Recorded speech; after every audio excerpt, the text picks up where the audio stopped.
நாம் செய்ய போகிறது சேனைக்கிழங்கு வறுவல்.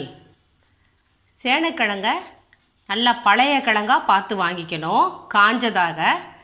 அதில் இருக்க மேல் தோலை எடுத்துட்டு நான் இப்படி க்யூபாக கட் பண்ணி வச்சுருக்கேன். இன்றைக்கி இதில் நம்ம ஒரு டம்ளர் தண்ணி விட்டு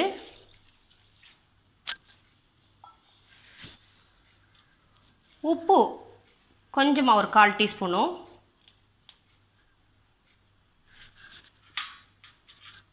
மஞ்சத்தூள் ஒரு 1/2 டீஸ்பூன் விட்டு ஒரு 5 மினிட்ஸ் ஆஃப் பாயிலாக குக் பண்ணிக்க போகிறோம். இது போன்ற என் சமையல் வீடியோக்களை பார்க்க சப்ஸ்கிரைப் பண்ணுங்கள், கீழே தெரிகிற பெல் ஐக்கானை கிளிக் பண்ணுங்கள். இப்போது தேவையான பொருட்கள் நான் சொல்கிறேன். ஆஃப் பாயிலாக வேக வச்ச சேனைக்கிழங்கு எடுத்திருக்கேன். அதில் இப்போ நான் போட போகிற மசாலா ஒரு 1.5 ஸ்பூன் மிளகாய்த்தூள் எடுத்திருக்கேன், கொஞ்சம் மஞ்சத்தூள், ஒரு 1/2 டீஸ்பூன் உப்பு, சோம்பு நுணுக்கி வச்சுருக்கேன், பூண்டு ஒரு 2 பல் தட்டி வச்சுருக்கேன் அரைச்சி, கரம் மசாலா ஒரு 1/2 டீஸ்பூன் எடுத்திருக்கேன். இதெல்லாம் இந்த வேக வச்ச கிழங்குல பூசி நாம் அப்போ வறுத்தெடுக்க போகிறோம். இந்த வீடியோவை ஸ்கிப் பண்ணாமல் பாருங்கள், அப்போ தான் உங்களுக்கு சுவையான ஒரு சேனைக்கிழங்கு வறுவல் நல்லா எப்படி செய்கிறதுன்னு தெரிஞ்சிக்க முடியும். இப்போது இந்த மசாலாவெல்லாம் சேர்க்கலாம். மிளகாய்த்தூள், மஞ்சத்தூள்,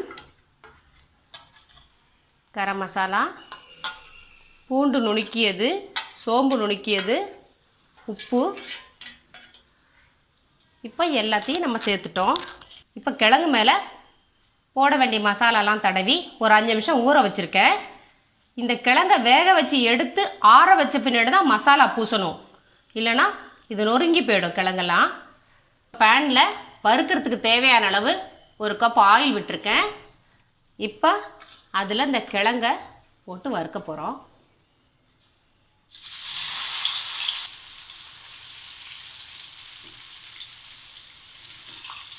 திருப்பி விட்டுக்கோங்க. இப்போ நல்லா வறுபட்டுருச்சு, எடுத்துடலாம்.